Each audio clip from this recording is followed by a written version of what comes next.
Good evening. Welcome back. I'm pretty sure you already know what's about to happen.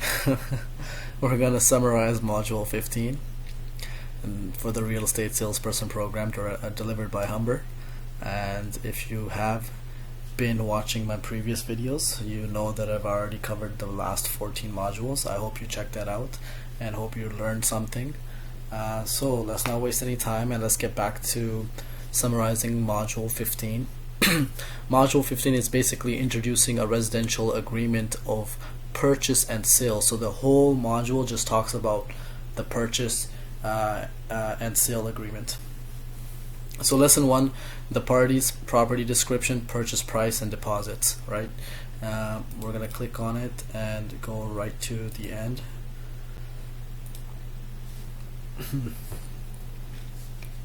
So on the agreement of purchase and sale, there's date of offer. The date identified on the agreement of purchase and sale as the offer date is when the offer is drafted, and usually when the party making the original offer first signs.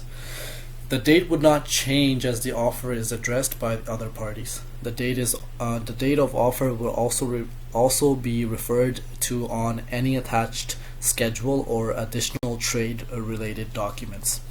Legal seller and buyer names. Use the full legal names of the seller and buyer. Verify ownership and the names of the properties using the appropriate documentation.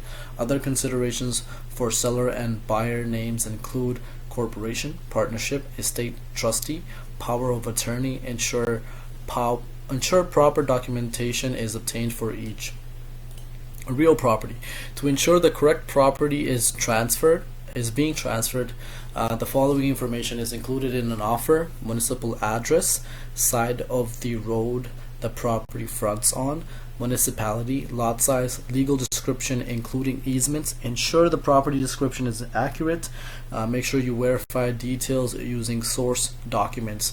Source documents are original documents such as surveys, permits, financial statements, tax statements, and the like that assists a salesperson when listing a property and completing listing details. Purchase price is the total money the seller is to receive in return for transferring the title on the completion date. When indicating this on the offer, ensure the numbers and the words for the purchase price match. Deposit. A deposit is any money paid by the buyer prior to the transaction closing. The amount is identified in both words and numbers. The deposit can be paid upon acceptance of the offer, herewith the offer, and as otherwise described in the offer. The amount of deposit can vary according to jurisdictions, and there is no minimum amount. However, the deposit is often deemed to be a sign of good faith, indicating the buyer's intent to complete the transaction. Payment of the balance. The offer will specify how the balance of the purchase price will be paid by the buyer. Ensure that the balance due is accurate based on the purchase price, any deposits, and the type of financing, if any. So that was lesson 1. So basically it just talks about what is included on the purchase of agreement of purchase and sale. Clauses typically included in the residential agreement of purchase and sale part 1. Okay, so there are rental items. The buyer is provided information on any rental item they will assume when the transaction is completed. These are items not owned by the seller and might include an alarm system, hot water tank, furnace and air conditioner, etc. In some instances, a seller may be required to pay out the cost associated with the item, for example, a furnace that is on a rent-to-own contract. So be very mindful on these items. HST. If the sale of the property is subject to HST, the offer will describe who is responsible to pay the applicable amount. in resale residential offers, typically included in the purchase price is identified, this would place the responsibility to submit any HST on the seller. Title search. The buyer's lawyer must complete a title search within a time period identified as the requisition date. The buyer's lawyer must submit any concerns to the seller's lawyer which are to be addressed. This clause also allows for the buyer's lawyer to investigate non-title aspects of the property, such as outstanding work orders, deficiency notices, zoning compliances, and the obtaining of insurance. When completing the clause, insert the present use of the property, for example, single-family residential. Future use. An agreement of purchase and sale provides an acknowledgement from the seller and the buyer that unless otherwise provided for in the agreement, there is no representation or warranty that the intended future use of the property will be lawful. Makes sense. The title. When the title is transferred to the buyer, the seller warrants the title is good and free of restrictions, charges, liens, easements, and encumbrances, outstanding claim or lien recorded against property or any legal right to the use of the property by another person who is not the owner, with the exception of certain specified matters. This includes any existing mortgage that is being assumed, registered restrictions or covenants which are complied with the seller, minor utility easements, and other specified easements that do not materially affect the use of the property. A salesperson should review any available documentation and inquire with the seller to determine any factors which could impact the sale of the property. Any information in this regard should be included on the listing provided to a buyer and acknowledged in an agreement of purchase and sale. If a title search results in objection to the title that the seller is unwilling or unable to resolve, the agreement is terminated and the buyer's deposit is returned. Cool. Lesson 3 is basically the same thing, but it's part 2. Let's get on with it. Oh, there's a lot of reading in this. Okay. There's about 49 pages. Yeah. So, time limits. In this lesson they talk about time limits. All agreements of purchase and sale will refer to time limits, and all parties must strictly adhere to meeting the obligations of such limits. Only party to the contract or their authorized agent, example their lawyer, can alter time limits by mutual agreements. Tender.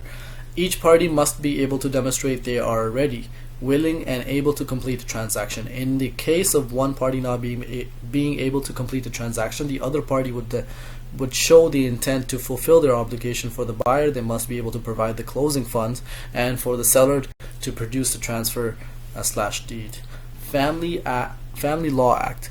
Pursuant to the Family Law Act, the seller is warranting that no spousal consent is required unless the spouse has signed a consent in the area set aside for that signature.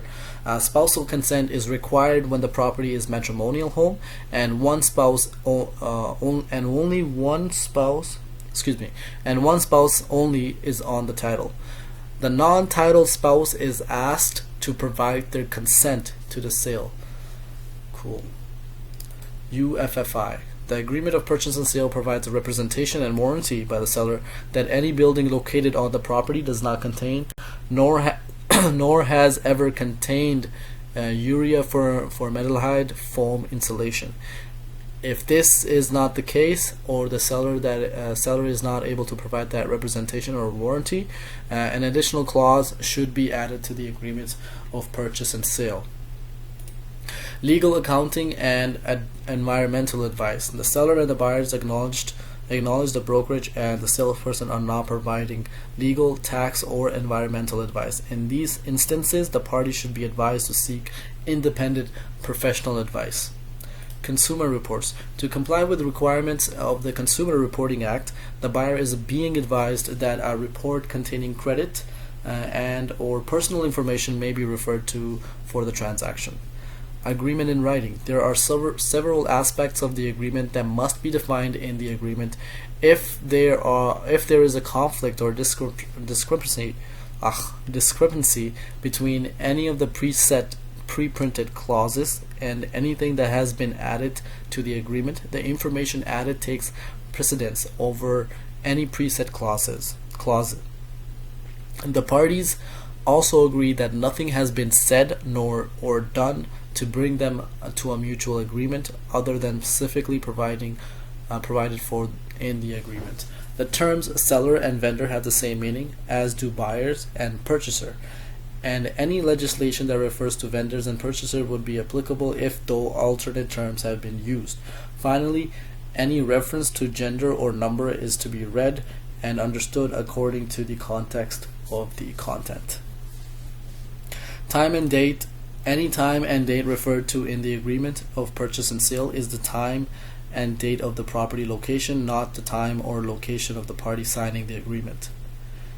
I'm going to read that again. Any time and date referred to in the agreement of purchase and sale is the time and date of the property location and not the time or location of the property signing the agreement.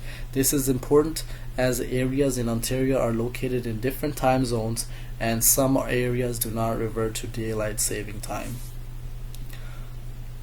Successors and assigns. In the event the seller or buyer dies before the transaction is completed, their heirs, executors, administrators, successors, and assigns are bound by the agreement. That's pretty cool. I did not know that. Actually, I did, but I didn't really pay attention to it. So I'm gonna go through this thing. Let's see if we can find more information that we might be able to closing agreements. So it's just going through like different clauses in the purchase and sales agreement. Agreement of purchase and sale, sorry. It's pretty straightforward actually. I think you should read it. I've went through it. It's pretty simple and straightforward. Nothing really too drastic. The signing process and attaching schedules. So in this lesson 4 in module 15, they talk about remuneration or commission trust agreement. A remuneration or commission trust agreement can be entered into when there is both a listing brokerage and cooperating brokerage involved in the sale. It is a declaration by the listing brokerage that all remuneration for the sale will be held in a remuneration or commission trust account. In the event the listing brokerage becomes insolvent or bankrupt, the remuneration or commission trust agreement provides protection for the cooperating brokerage. A salesperson is authorized to sign this section on behalf of the brokerage. Okay, electronic signatures. To use electronic signatures, a salesperson must add a clause to the agreement as consent from all parties must be obtained. Specific guidelines are in place when using electronic signatures. Schedules. Schedule A is standard part of the agreement and is used to insert other offer terms, conditions, and other malicious clauses. Identify schedules as A, B, C, D, etc. and attach in the same order. Ensure all parties understand what each schedule says and review to assess whether terms added to a schedule would conflict with any preset clause. Cross-reference all schedules to the agreement of purchase and sale by inserting the following information: buyers' names, sellers' names, address of the property, date of the offer. This information appears at the top of the schedule and must match the information on the first page of the agreement.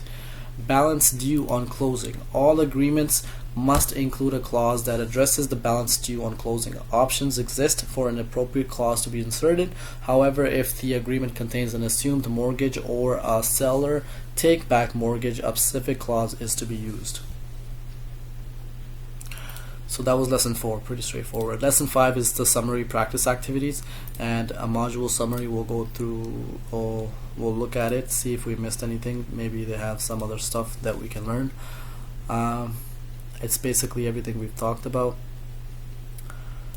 Clauses part 1 and then clause part 2, and the signing process and attaching schedules.